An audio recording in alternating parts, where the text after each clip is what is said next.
Assalamu alaikum viewers, I'm Hina Mehjabeen. I hope you all will be fine. As you know, final term papers of spring 2023 हो रहे हैं और students अपने papers different platforms पर share करें और वहाँ से कलेक्ट करके मैं अपने चैनल पर अपलोड करी हूँ ताकि स्टूडेंट को हेल्प प्रोवाइड कीजिए और आइडिया प्रोवाइड किया जाए कि किस टाइप के क्वेश्चंस उनके पेपर में आ रहे हैं या कौन से टॉपिक्स इंपॉर्टेंट है फॉर पेपर।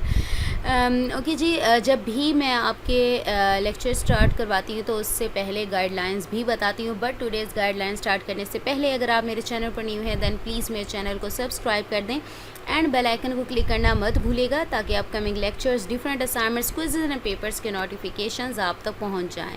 लाइक भी कीजिएगा, शेयर भी कीजिएगा।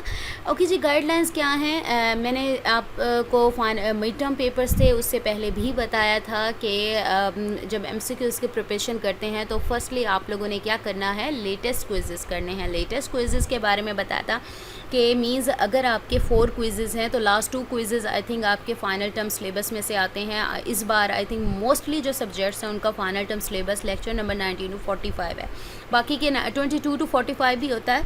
तो अगर आपके 19 से लेकर 45 तक को जितने भी क्विज़ेस हैं, सेकंड क्विज़ हुआ है, इवन फर्स्ट क्विज़ भी अगर इन्हीं में से हो गया तो वही आपका लेटेस्ट क्विज़ कहलाएगा। अब सपोज़ करो 4 क्विज़ेस होते हैं, क्विज़ 1, क्विज़ 2, 3 एंड 4, तो quiz 3 and 4 I think final term syllabus में से ही होता है। वो लेटेस्ट क्विज़ेस करने ना सिर्फ अपने कीजिएगा बल्कि डिफरेंट प्लेटफॉर्म्स यानी यूट्यूब चैनल्स पर अवेलेबल होते हैं, वेबसाइट्स पर अवेलेबल होते हैं, वहाँ से कर लीजिएगा।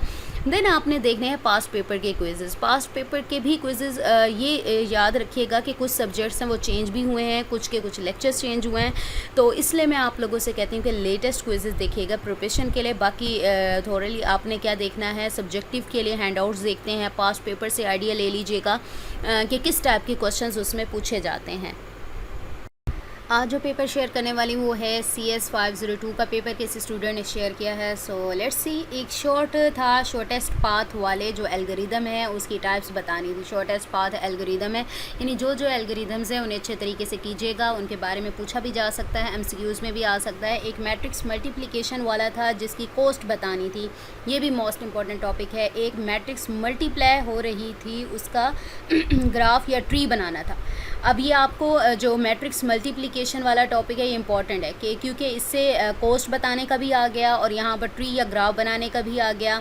MCQs काफ़ी हार्ड थे, MCQs फास्ट प्रिपेयर नहीं की थी मैंने। अच्छा जी, MCQs वगैरह की गाइडलाइन के बारे में और सब्जेक्ट वैसे मैंने ऑलरेडी आपको बता दिया। एक ग्राफ दिया हुआ था, एजेस की लिस्ट लिखनी थी, पाथ फॉलो करके हुई थी जो क्रुस्कल एल्गोरिथम, ठीक है। एल्गोरिथम्स डिफरेंट एल्गोरिथम्स हैं, CS 502 ऑलमोस्ट ये एल्गोरिथम है, सारे अच्छे तरीके से कीजिएगा।